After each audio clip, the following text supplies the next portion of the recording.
Alright guys, we're going to be reading about Hong Kong leader Carrie Lam calls on public to condemn violence and rioters after a very dark night in the city. We just found for South China Morning Post. But this list he has in 5-minute video released on Saturday afternoon. So Carrie Lam defends decision to invoke colonial era law for first time in more than half of country. Also, we got Hong Kong remains in lockdown with MTR network still at standstill and shopping centers and banks are closed. Can you see this one? You know this glass about, those bad guys doing all over with the rocks, just how much damage it was, all the shattered glass. This is a protester sets a Bank of China branch in on fire during a rally against the government's announcement of a ban on wearing masks at public assembly in Hong Kong. Let's go for this paragraph. Hong Kong embattled leader Chief Executive Carrie Lam, Yuet-ngor, appealed on Saturday to the public to condemn protest violence and dissociate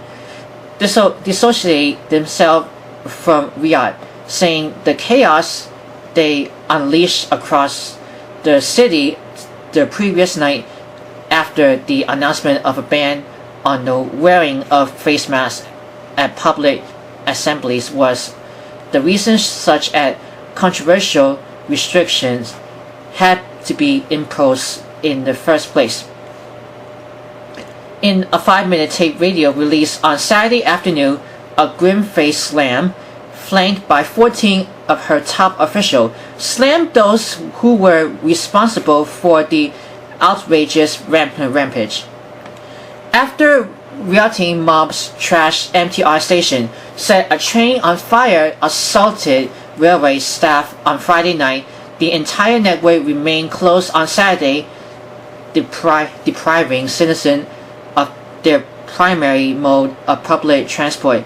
It remained uncertain whether it would open on Sunday. Dozens of shopping centers, retail outlets, grocery stores, and banks did not open for business for fear of more protest violence and vandalism.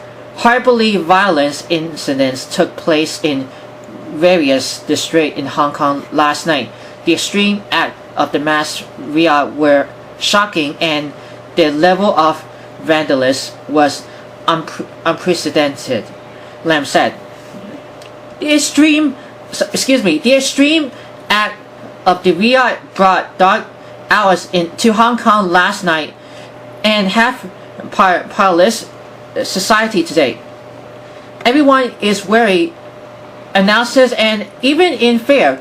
She mentioned the case of a plainclothes officer who was beaten and burned with petrol bombs by a mob in Yonlan, saying he had no choice but to shoot in self-defense, wailing a teenager who was later arrested on charges of taking part in a riot and assaulting police. But this is a whole article, but this is really full paragraphs. You can read more. I'm going to put a link at the end of this video. It is completely up to you. Now I'm going to give you, just scroll down just more. Chief Executive Carrie Lam, here's this picture where he's at, flanked by 14 of her ministers, blasted the act of riot on Friday night and called them shocking and outrageous. And you can see anti-mask law protester in Causeway Bay. And if you guys ever happen about the very dark night, if you have any questions about continues in Hong Kong protests, just write down in the comments below. We'll always, before sharing, subscribe to my channel, Worldwide Campus News and Entertainment, and click the bell to get notified about the new videos and the latest video. As always, thank you very much for watching.